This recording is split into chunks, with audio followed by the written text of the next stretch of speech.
Hello, everyone. Art Collins here. Today, I want to review a concept that I've covered frequently and give you my latest incarnation of it, an actual system. Applying the Dow-S&P spread indicator to daily bars. Let's review Dow-S&P. Dow-S&P says that you compare the net gain or loss of the S&P futures to the Dow futures on a percentage basis. So, in other words, we're talking day trade now. We're anywhere within a session, and the S&Ps are, say, up 0.083% from the previous day's close, and the Dow is up 0.002%. That means that the S&Ps are stronger. They lead and the Dow follows. Okay? You want the S&P to lead either direction you're talking about, up or down. You have an edge going long if the S&Ps are stronger or less weak than the Dow. Again, on a percentage basis, you want to go in the direction of the S&P.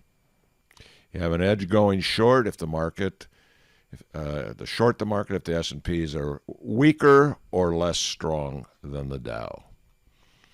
You get your percentage net change by taking the close minus the previous day's close. It'll give you either a positive or negative figure, and then divide that by the previous day's closing price. So this concept, I like to look at things in its most basic format. If you set up a 5-minute bar between 8:30 a.m. and 3:15 p.m. Central Time, we're talking any time within that session. Your completed bar tells you that the S&P has a more positive or a less negative rating than the Dow. You go long. You stay long until you get a reverse signal, meaning that the S&Ps are more weak than the Dow or less strong than the Dow.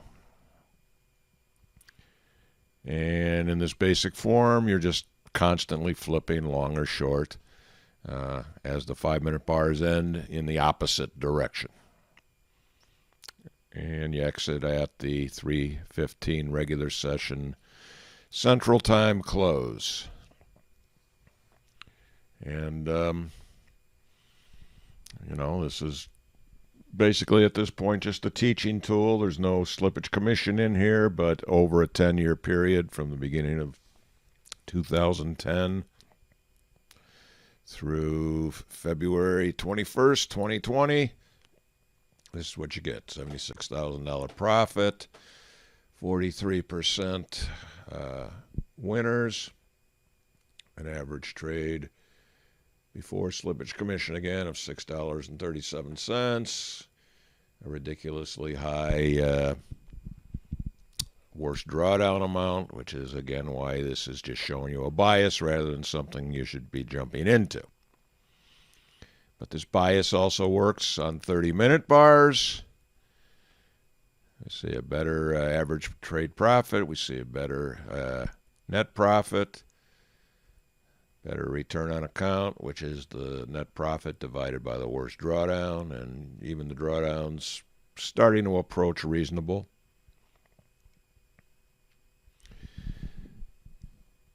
All right, so here is what I just came up with. This time we're looking at daily charts, regular session hours only, 8:30 a.m. to 3:15 p.m. Central Time. And it's the end of the day. It's past the 3:15. And we see that the Dow-S&P reading is positive. The Dow is stronger or less weak, or the S&P is stronger or less weak than the Dow on a percentage basis. So we would buy the next day on the 8:30 regular session open. Conversely, at the end of the day, we get a S&P that is more negative than the Dow, either a bigger negative number or it's less strong than the Dow, that's a short sale on tomorrow's opening. So in its basic form here, this is an either-or indicator, save for the rare occasion where it ties a number. Okay, so it's one trade per day, exit on the 315 close. And this is your S&P result. Again, we don't have anything tradable, but let's see if we can finagle that a little bit. We can improve it. I should mention that, I looked at a lot of different permutations. Did I want to go long following up closes or down closes or higher open to closes? Best I came up with is take long signals only if today's close was lower than the open.